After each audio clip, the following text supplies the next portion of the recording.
యేసయ్య నామానికి మహిమ కలుగును గాక. కీర్తనల గ్రంథం 46వ కీర్తన 1వ వాక్యం ఇలా తెలియపరుస్తుంది. దేవుడు మనకు ఆశ్రయమును దుర్గమునై ఉన్నాడు. ఆపత్ కాలములలో ఆయన నమ్ముకొనదగిన సహాయకుడు. కావున భూమి మార్పు నొందినను, నడి సముద్రములలో పర్వతములు మునిగినను మనము భయపడం. ఎందుకని? దేవుడు మనకు ఆశ్రయమును దుర్గమునై ఉన్నాడు. దేవుని బిడ్డలారా, మనకు ఏ సందర్భంలో అయినా, దుఃఖమైన, సంతోషమైన, జీవమైన, మరణమైన, యేసయ్యే మన ఆధారం. యేసయ్యే మన ఆధారం. యేసయ్యే మన ఆధారం.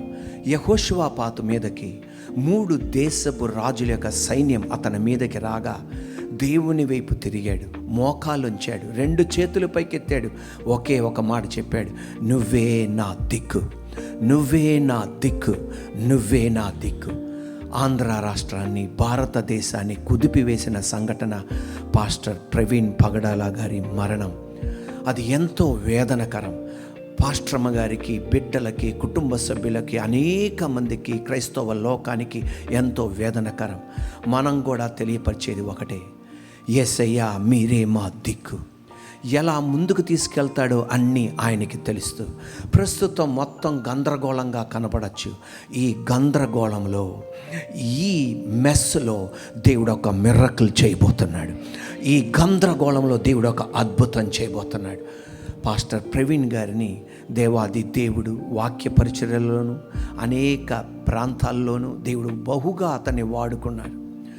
వారు వాక్య పరిచర్య చేయడం మాత్రమే కాదు, దేవుని మహాకృప అది క్రియల్లో చూపెడుతున్న దైవజనులు. తన కుటుంబాన్ని, తన భార్య బిడ్డల పట్ల, తన తల్లి పట్ల, తన సహోదరుల పట్ల, తన సహోదరుల పట్ల ఎంత బాధ్యత కలిగి ఉండేవాడు అని మనం వింటున్నాం. అంత మట్టికే కాదు, అనేక మంది దైవజనులకు మాదిరికరంగా ఉంటూ, అలాగే అనేక మంది విద్యార్థుల చదువు నిమిత్తం, విద్య నిమిత్తం నిలబడుతున్న దైవజనులు. వారు మన మధ్యలో లేకపోవటం దుఃఖకరం. అయినా సర్వశక్తి గల దేవుడు వారి కుటుంబాన్ని అద్భుతంగా దేవుడు నడిపించబోతున్నందుకు దేవునికి మహిమ కలుగును గాక.